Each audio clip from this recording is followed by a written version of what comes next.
Bonjour à tous. On dit toujours merci aux organisateurs de m'avoir invité, etc. Mais là, franchement, je suis très honoré de venir vous parler aujourd'hui. J'ai été très touché de cette invitation et j'en perçois tout à fait la gravité. Parce que vous avez bien compris qu'il ne s'agit pas d'un cours de statistique d'un peu moins d'une heure sur comment faire avancer la pédopsychiatrie à partir de l'évidence-based medicine.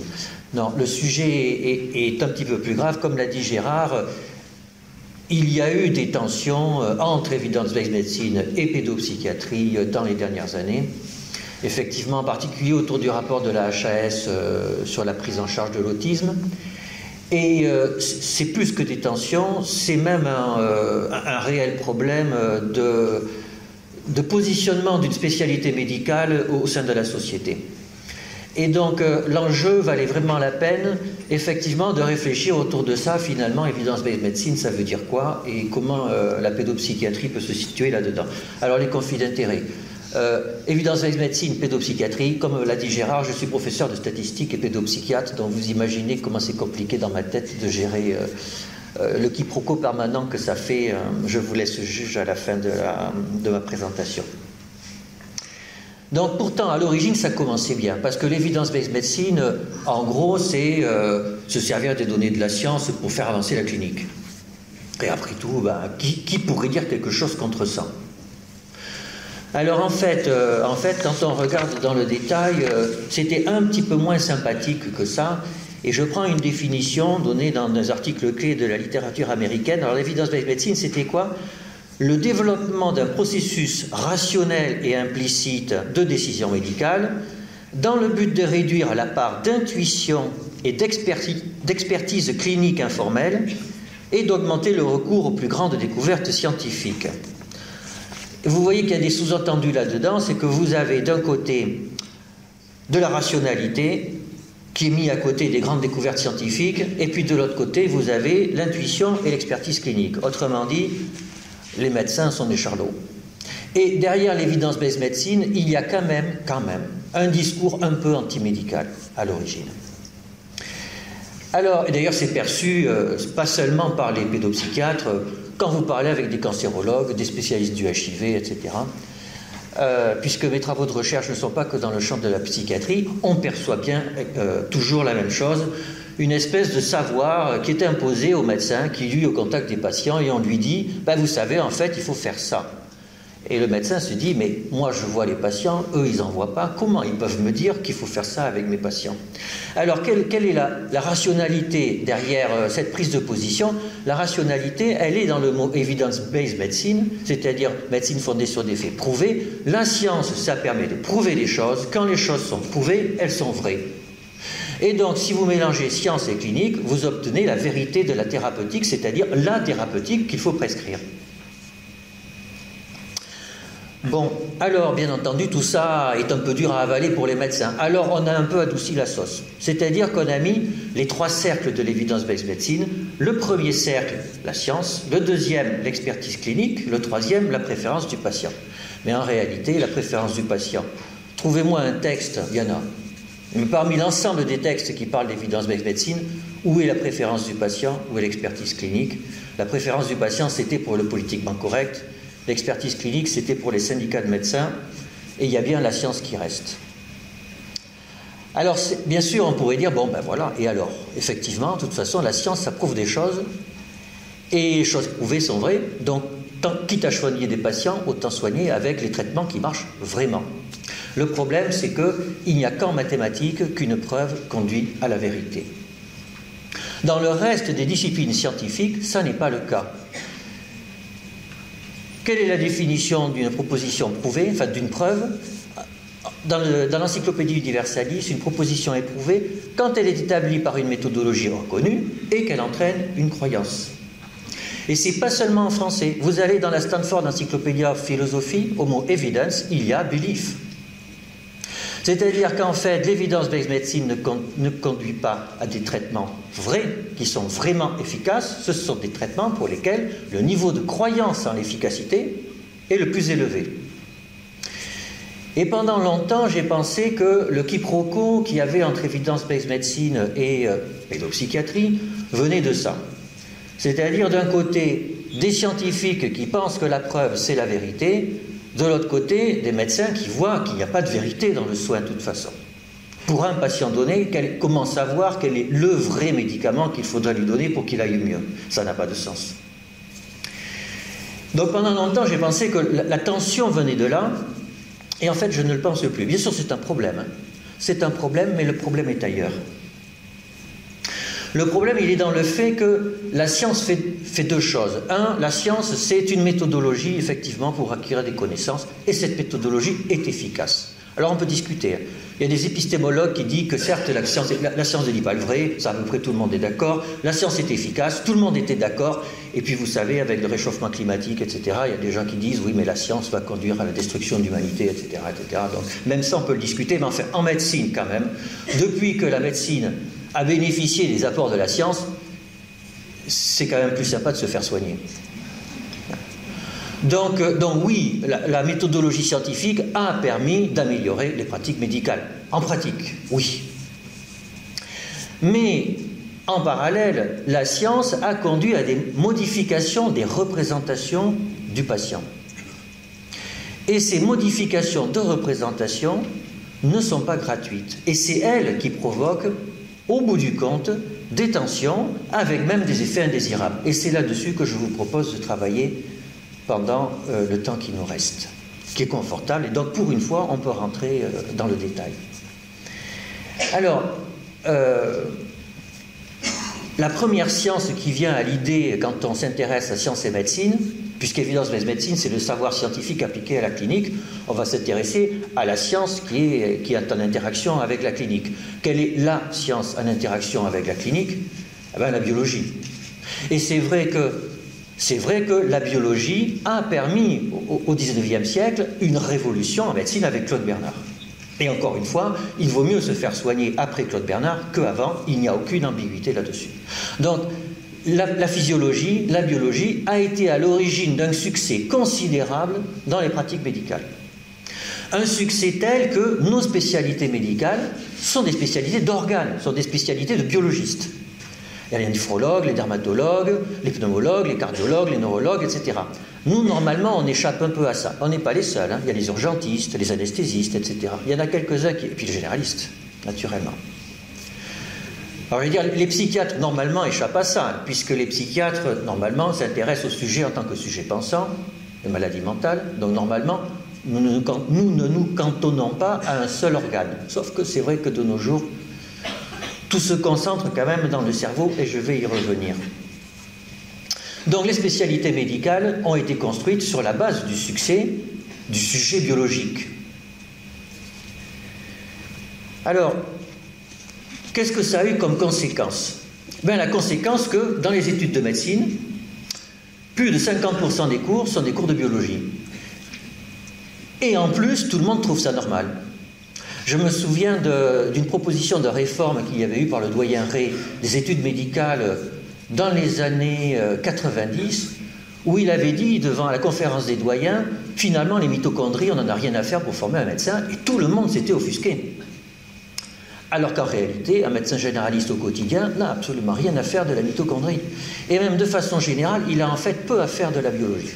Si on regarde dans la pratique du médecin généraliste, qu'est-ce qui compte le plus, la psychologie médicale ou la biologie? Vous avez la réponse. On pourrait très bien envisager un cursus d'études médicales qui reposerait avant tout sur la statistique, la psychologie, un peu sur la biologie, et je suis sûr que le système de soins fonctionnerait au moins aussi bien. Donc, premier point, le sujet de la biologie a envahi les études de médecine. Alors, qu'en est-il en psychiatrie? Eh bien, la biologie appliquée à la psychiatrie, c'est la neurobiologie, c'est les neurosciences cognitives. Quel est donc ce sujet biologique de la psychiatrie? C'est un sujet que l'on voit au travers de son cerveau, le cerveau étant un organe qui traite l'information. Alors, bien sûr, ce n'est pas un débat, peut-être que des collègues neuroscientifiques ne sont pas d'accord avec ça, mais enfin, globalement, quand je propose cette définition du sujet-objet des neurosciences, ça marche à peu près. Le sujet-objet des neurosciences est considéré à travers, bien sûr, vous allez me dire, il y a aussi les surrénales, le système immunitaire, la thyroïde, etc. D'accord, je sais, mais quand même, globalement, dans Biological Psychiatry, c'est plus souvent le cerveau que la surrénale dont on voit les papiers. Donc, le sujet vu au travers du fonctionnement de son cerveau, considéré comme un système qui traite l'information. Alors vous me direz, et pourquoi pas? Et pourquoi pas? Ben, pourquoi pas? Sauf que, revenons à la pédopsychiatrie, est-ce que vous pensez qu'un pédopsychiatre, quand il a un patient en face de lui, il considère que c'est un cerveau qui est un système de traitement de l'information? Pas du tout. C'est qu'en fait, cette façon de représenter le sujet humain est un parti pris, qui n'est pas gratuit, qui a des implications, notamment que l'on ne s'intéresse pas au vécu subjectif à la première personne. Ça n'est pas du traitement de l'information. C'est une expérience de la vie. C'est de la phénoménologie. Or, la pratique médicale, c'est quand même avant tout, en particulier en psychiatrie, l'expérience douloureuse de la pensée. C'est ça qui définit un patient psychiatrique. Alors on pourrait dire, donc la tension est là. La tension entre evidence-based medicine et pédopsychiatrie vient du fait qu'on ne parle pas de la même chose. En fait, c'est plus compliqué que ça. C'est plus compliqué que ça parce que l'evidence-based medicine, finalement, ben, c'est pas le sujet de la biologie. Dans le document de la HAS, est-ce qu'il y avait des noyaux gris centraux? Est-ce qu'il y avait de l'eye tracking? Est-ce qu'il y avait des choses comme ça? Est-ce qu'il y avait du discours neuroscientifique dans le document de la HAS? Pas du tout. Dans les revues d'evidence-based medicine, le New England Journal of Medicine, le Lancet, le JAMA, les grandes revues qui nourrissent l'evidence-based medicine, est-ce qu'il y a des articles de biologie? Moins de 2-3%, un de temps en temps. Non, en réalité, c'est autre chose. Cette autre chose, c'est de la statistique. Et on l'oublie souvent, il y a une tension entre l'evidence-based medicine et la pédopsychiatrie, mais il y a une tension tout aussi importante entre la biologie et l'evidence-based medicine. Et ça depuis longtemps. Et je vais vous lire ces quelques lignes de Claude Bernard. Je sais bien que ce n'est pas agréable d'avoir une lecture à une conférence, mais vous allez voir, c'est particulièrement signifiant. Voilà ce qu'il dit dans l'introduction à la médecine expérimentale. Il y a évidemment quelque chose qui a été cause de la mort chez le malade qui a succombé et qui ne s'est pas rencontré chez le malade qui a guéri. C'est ce quelque chose qu'il faut déterminer. Et alors on pourra agir sur ces phénomènes ou les reconnaître et les prévoir exactement. Alors seulement on aura atteint le déterminisme scientifique. Mais ce n'est pas à l'aide de la statistique qu'on y arrivera. Jamais la statistique n'a rien appris ni ne peut rien apprendre sur la nature des phénomènes. J'appliquerai encore ce que je viens de dire à toutes les statistiques faites pour connaître l'efficacité de certains remèdes dans la guérison des maladies. C'est extraordinaire, parce que c'est complètement faux. C'est complètement faux. Aujourd'hui, comment évaluer les thérapeutiques? Ça n'est qu'avec la statistique. Et d'ailleurs, franchement, je pense que Claude Bernard le sait au moment où il a écrit ça. Quelqu'un d'aussi intelligent ne peut pas écrire de façon catégorique quelque chose d'aussi faux, sans savoir que c'est faux. C'est une interprétation. C'est une interprétation. Alors, pourquoi ça? Eh bien parce que le déterminisme scientifique, ça ne marche pas en médecine. Ça ne marche pas. Et en psychiatrie, je vais dire encore moins, mais ça marche nulle part en fait. Ça marche nulle part. Vous traitez un cancer du poumon, il y en a quelques-uns qui peuvent se tirer d'affaire, il y en a la plupart qui ne se tirent pas d'affaire, et on ne le sait pas à l'avance. On ne le sait pas, ça n'est pas déterminé. C'est ce qu'on appelle l'aléa thérapeutique. Voilà, et donc en fait, l'evidence-based medicine, c'est ancré dans la statistique et pas dans la biologie. Alors, venons donc maintenant au sujet de l'evidence-based medicine. Qui est ce sujet de l'evidence-based medicine? Alors l'evidence-based medicine, finalement, c'est quoi? En pratique, quand vous lisez les revues d'evidence-based medicine, l'evidence-based medicine, c'est des essais randomisés, 3 fois sur 4. Et puis, 1 fois sur 4, il reste des études d'épidémiologie, et puis quelques bricoles de biologie. Mais l'évidence-based medicine, c'est des essais randomisés, 3 fois sur 4. Quand je dis 3 fois sur 4, c'est le nombre, c'est la proportion d'essais randomisés qu'il y a dans le New England Journal of Medicine et dans le Lancet. Vous pouvez vérifier. Et les essais randomisés, c'est de la statistique. Donc le sujet de l'EBM, c'est le sujet de la statistique. Plus précisément, Comment ça se passe un essai randomisé? Ben, vous êtes tous au courant, hein, on tire au sort des sujets, la moitié ils ont A, la moitié ils ont B, et on compare la moyenne de l'efficacité chez A, la moyenne de l'efficacité chez ceux qui ont eu B. On compare des sujets moyens. Ces sujets moyens n'existent pas. Donc, en permanence avec l'Evidence-Based Medicine, on travaille sur des sujets qui n'existent pas. Comment on fait? On les hallucine. Alors vous allez me dire que j'exagère, que je profite du fait que c'est le Congrès français de psychiatrie, qu'on peut parler d'hallucination, etc., qu'on se met les gens dans la poche. Sauf que je suis sérieux quand je dis ça. Je suis vraiment sérieux. Et je vais vous donner des exemples. Un patient a une maladie grave, un cancer du pancréas. La famille arrive, il a maigri, il va pas bien, etc. La famille demande dans le couloir au médecin pour combien il en a.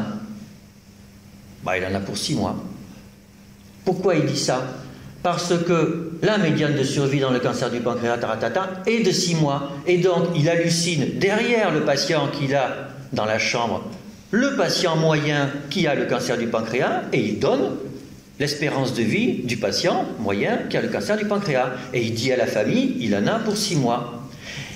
Et ce qui se passe, et ce qui est fantastique, c'est que, bien sûr, en pratique, le patient, en général, ne survit pas 6 mois. Et s'il survit 1 an, la famille dit « Ah, c'est incroyable, il a tenu 1 an », alors que les médecins, il y en avait donné pour 6 mois, il est plus fort que la médecine. Il est plus fort que le délire médical.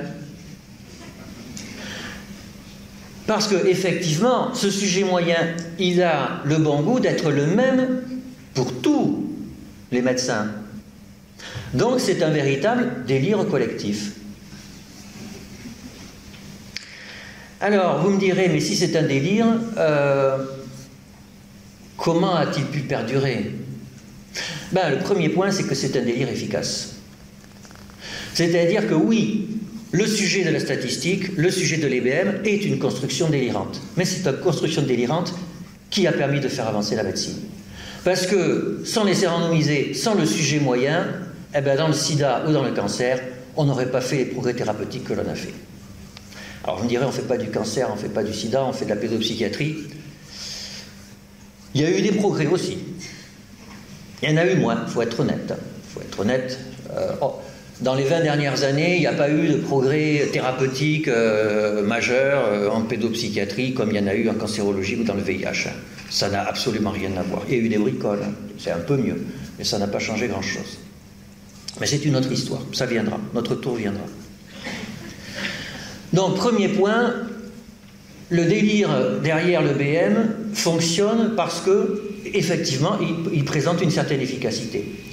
Deuxième point, nous avons une propension à aimer la moyenne. Pourquoi? Parce que nous sommes des individus sociaux, que nous aimons communiquer en permanence les uns avec les autres.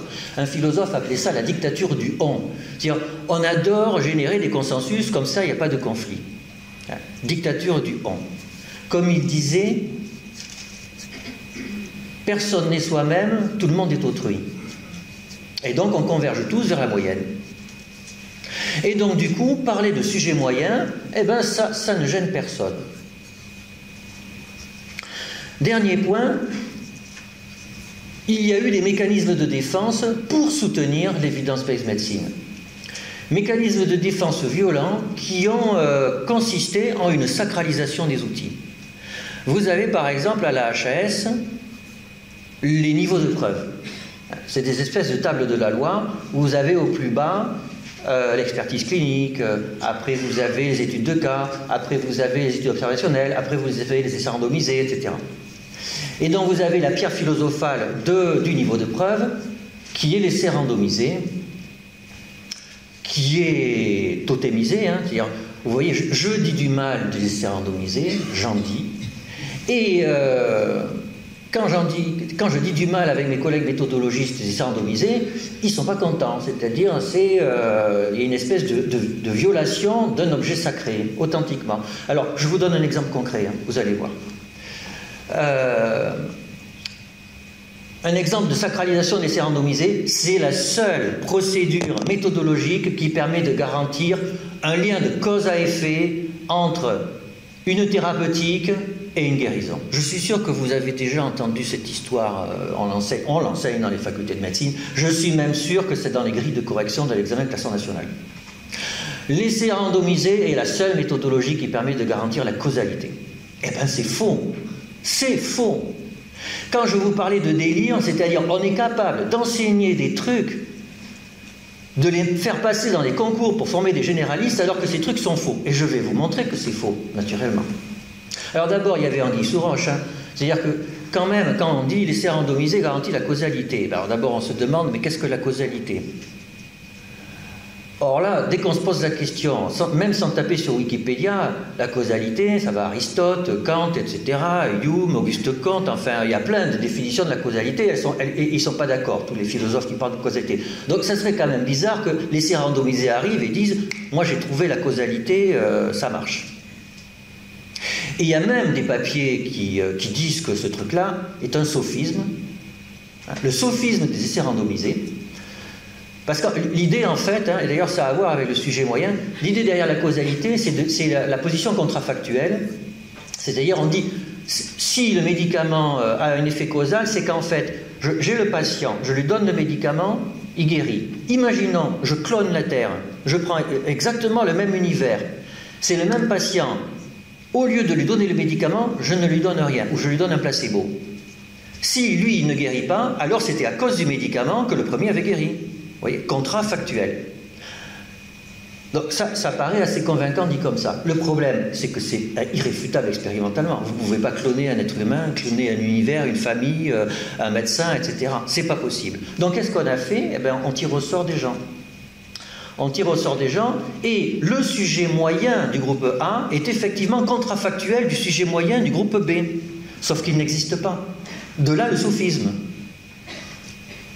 Et je vais vous donner un exemple d'essai randomisé, parfaitement réalisé, où on ne peut pas dire qu'il y a une causalité alors qu'il est positif. Pour faire simple et sans polémique, on va prendre un nouveau médicament dans le diabète de type 2. C'est un médicament qui n'a aucun effet sur la glycémie, sur le sucre, c'est un échec. Sauf qu'en plus, il a le mauvais goût de donner quelques céphalées et quelques nausées. Mais en dehors de ça, il n'est pas très grave. Donc, mais comme je ne suis pas au courant, je fais l'essai randomisé, je prends 200 patients, 100 je donne ce médicament, 100 je donne un placebo. Et puis, alors, la méthodologie est impeccable, il n'y aura aucun perdu de vue, tout va bien, etc. Les patients sont suivis. Dans le groupe placebo, bon ben voilà, ils n'ont pas grand-chose. Et puis dans le groupe médicament actif,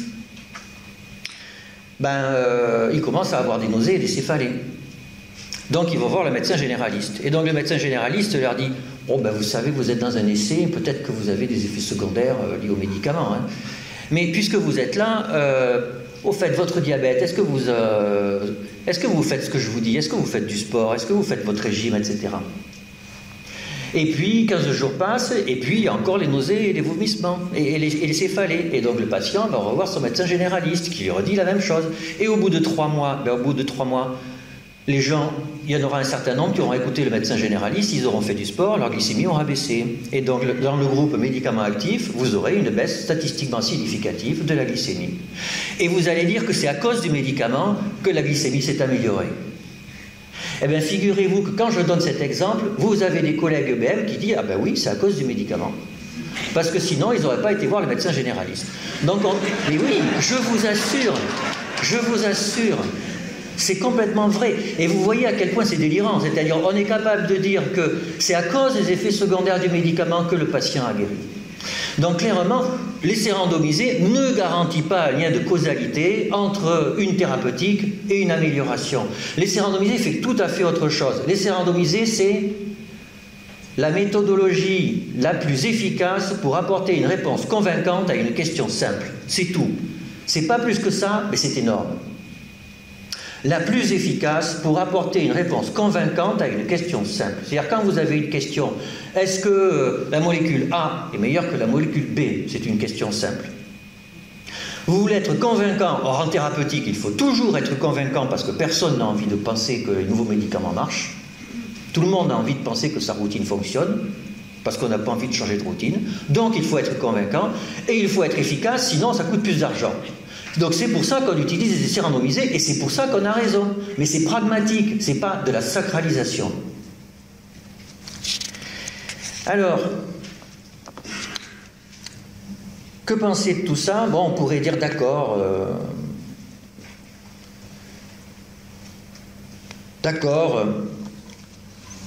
l'essai randomisé, c'est pas ce qu'on dit, l'évidence-based médecine, c'est un délire collectif, d'accord.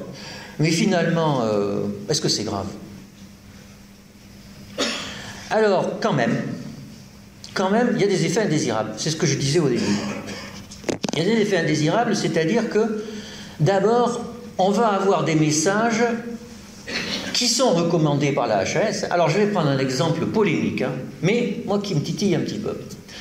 C'est le trouble bipolaire, traitement à vie. Vous voyez ce que je veux dire? J'ai déjà vu dans des congrès comme ça, comment doit-on soigner un trouble bipolaire? On doit dire au patient qu'il a une maladie chronique et qu'il faudra qu'il soit traité à vie. Vous voyez l'idée, hein, il y a les rechutes, etc. Si on leur dit pas ça, alors ils vont arrêter. S'ils vont arrêter, ça va être pire. Donc il faut vraiment insister sur le message traitement à vie. Le problème, c'est que vous prenez un patient bipolaire. Je sais bien qu'en moyenne, le patient bipolaire moyen va récidiver. Et c'est pour ça d'ailleurs qu'on dit il faut leur dire qu'il faut se soigner à vie. Sauf que, est-ce que vous êtes sûr que tout patient sur la Terre qui a les critères DSM du trouble bipolaire, est-ce que vous êtes sûr qu'un jour il rechutera? Je suis sûr qu'il y a quelques patients qui ne vont pas rechuter. Et donc vous allez lui dire à lui, il faut se traiter à vie parce que vous allez rechuter. Alors on va dire, oui on lui dit ça, mais bon, on ne fait pas d'omelette sans casser les œufs. C'est-à-dire que on ne sait pas, de toute façon on ne sait pas lesquels vont rechuter ou pas. On ne le sait pas. Donc on a plus à gagner en disant ça qu'à perdre... oui, on a plus à gagner sur 80% des sujets qu'à perdre avec les 20%. Donc il faut leur dire ça. Et je suis prêt à accepter ça. Je suis prêt à accepter ça. À la condition qu'on ait conscience qu'on dise ça. Or, ce n'est pas le cas.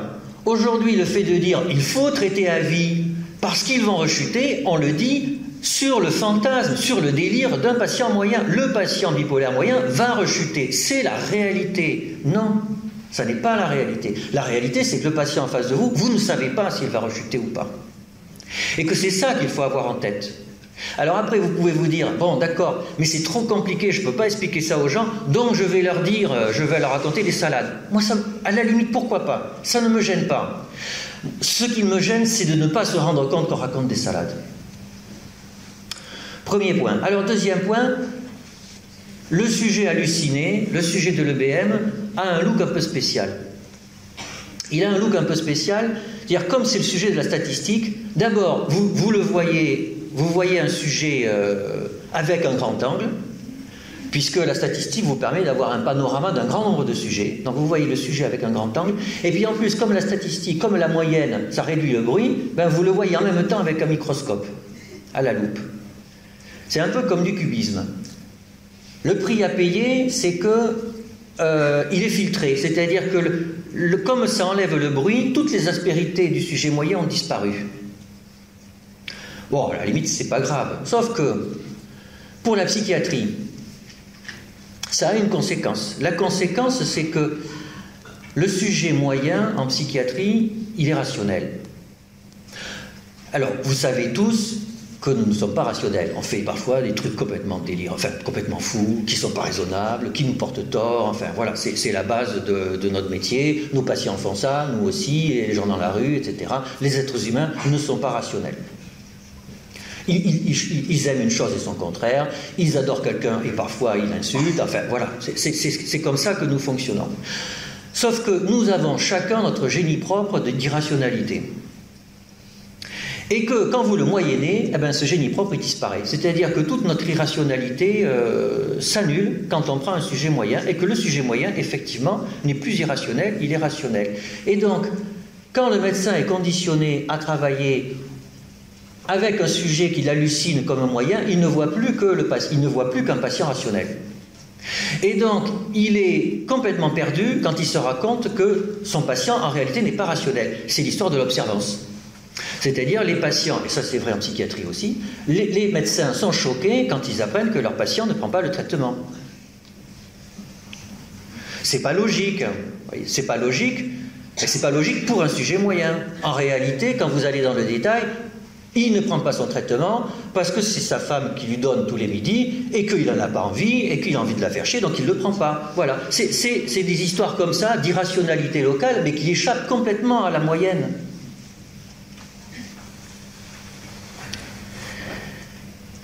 Alors, ça c'est du côté du médecin. Alors, quelle a été la solution? Et ça aussi c'est un symptôme. Hein. La solution à l'irrationalité du médecin, ça a été l'éducation thérapeutique. Alors, encore une fois, je fais des critiques, hein, mais comprenez bien, dans le fond, l'éducation thérapeutique, c'est très bien. Hein, d'expliquer aux gens pourquoi leur traitement c'est bien, etc. C'est très bien, c'est très bien. Sauf que vous vous rendez compte du mot qu'on a utilisé? L'éducation thérapeutique. Même quand j'en parle aux spécialistes de l'éducation thérapeutique, ils reconnaissent que l'intitulé, il n'est pas génial. Mais pourquoi? Le choix de cet intitulé est un symptôme. C'est-à-dire qu'on considère que le patient qui ne se soigne pas bien est un patient déviant, qu'il faut éduquer pour revenir un bon patient, pour redevenir comme un patient moyen. Alors, ce qu'il se passe, c'est que certains médecins sont réticents au délire collectif, mais néanmoins efficace, de l'evidence-based medicine. On en trouve dans toutes les spécialités médicales, mais on en trouve en particulier en pédopsychiatrie. Pourquoi? Parce que le sujet de la consultation en pédopsychiatrie, non seulement c'est un enfant, mais en plus c'est une famille. Or, on peut fantasmer à la limite, on peut délirer sur un sujet moyen, c'est très difficile d'halluciner une famille moyenne. Vous pouvez essayer juste d'y réfléchir 30 secondes.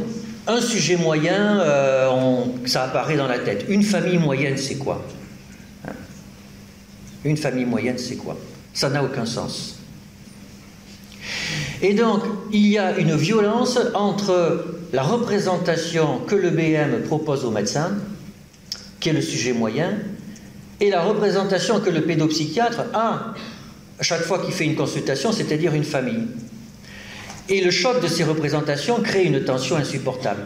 Parce qu'effectivement, j'ai parlé du sujet de la biologie, du sujet de l'évidence-based medicine, il y a le sujet de la clinique. Le sujet de la clinique, c'est le sujet de la rencontre. C'est-à-dire, le patient a sonné à votre porte, il est assis sur une chaise, vous êtes en face de lui et vous lui parlez.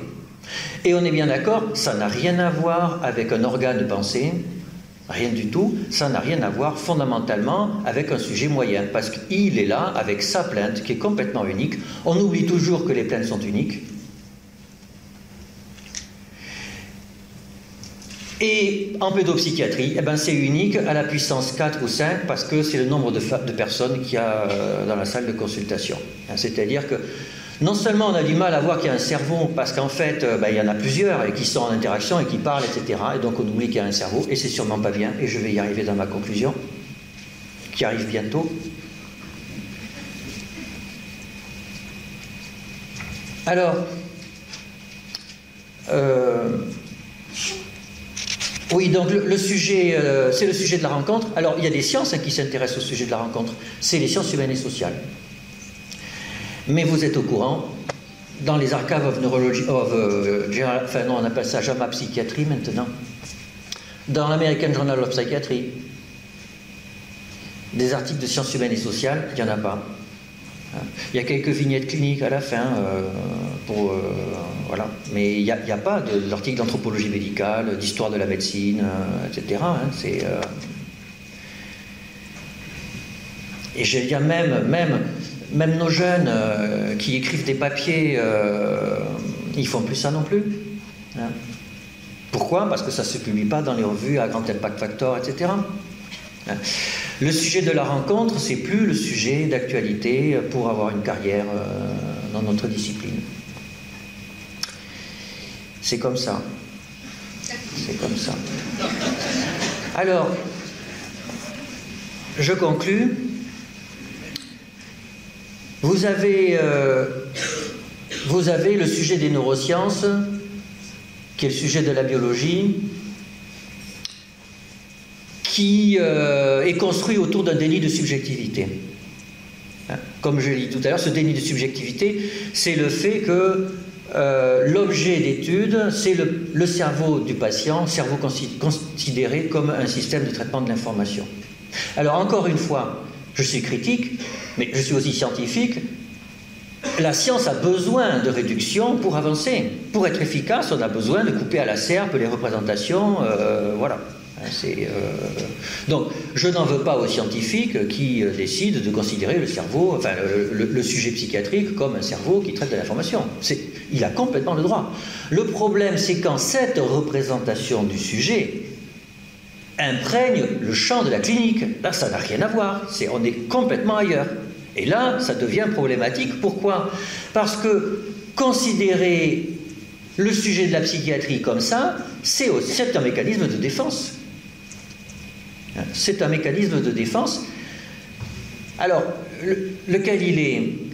Vous imaginez bien, hein, c'est très commode, plutôt que de voir quelqu'un qui vous balance toutes ses angoisses, etc., sur sa vie, sur sa famille, sur son devenir, et que angoisse que vous partagez tous naturellement plus ou moins, c'est beaucoup plus pratique de voir derrière ce sujet, de le refouler et de voir à la place son cerveau, il est bipolaire de type 2C, etc.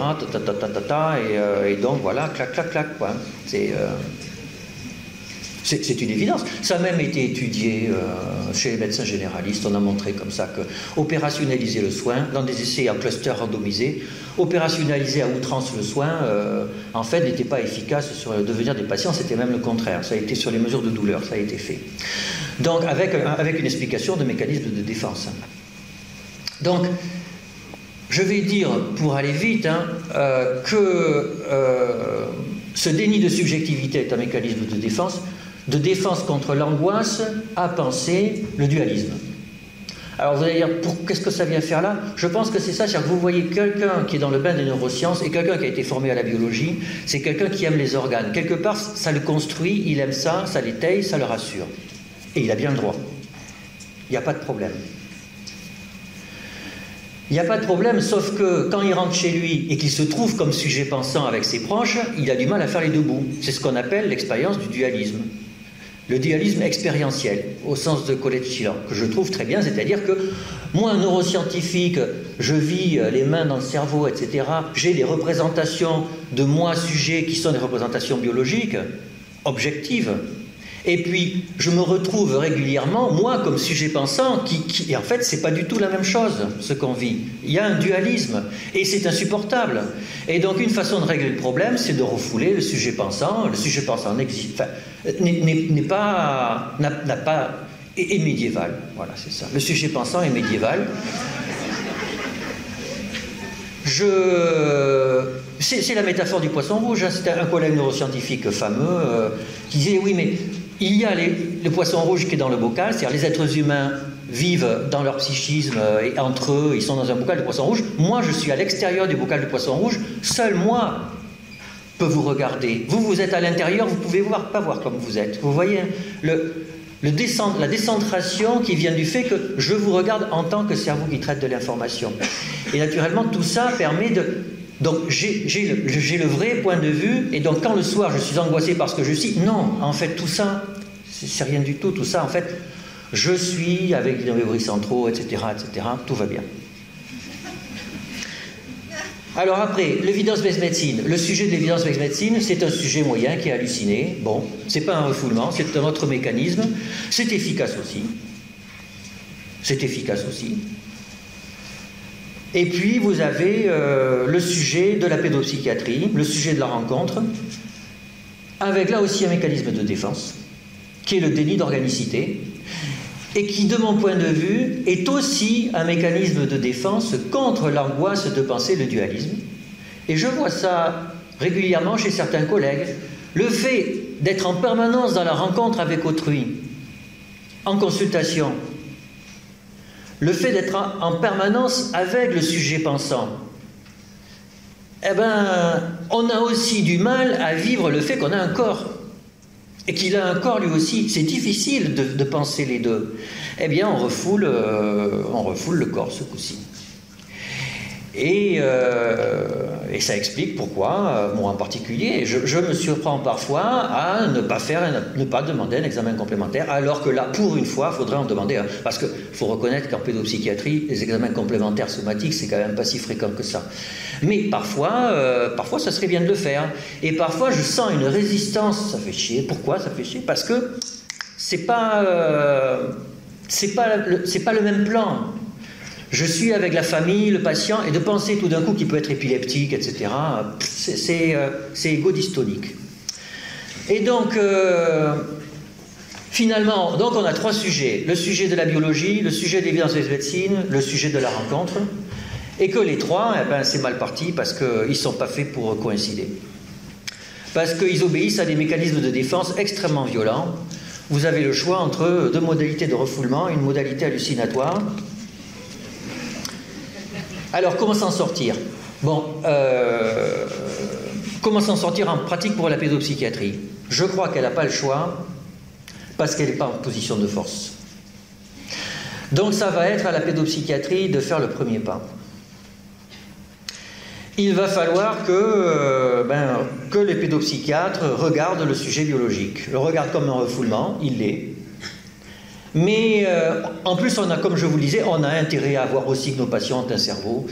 Parfois, ça peut leur être utile. Alors on le fait, l'immense majorité d'entre nous le font, mais on a tendance à ne pas le faire assez, je pense. Après, il y a le sujet de l'évidence-based médecine, le sujet statistique. Oui, il faut le regarder comme une hallucination. Oui, effectivement, ce qu'il est, ça n'est pas la vérité.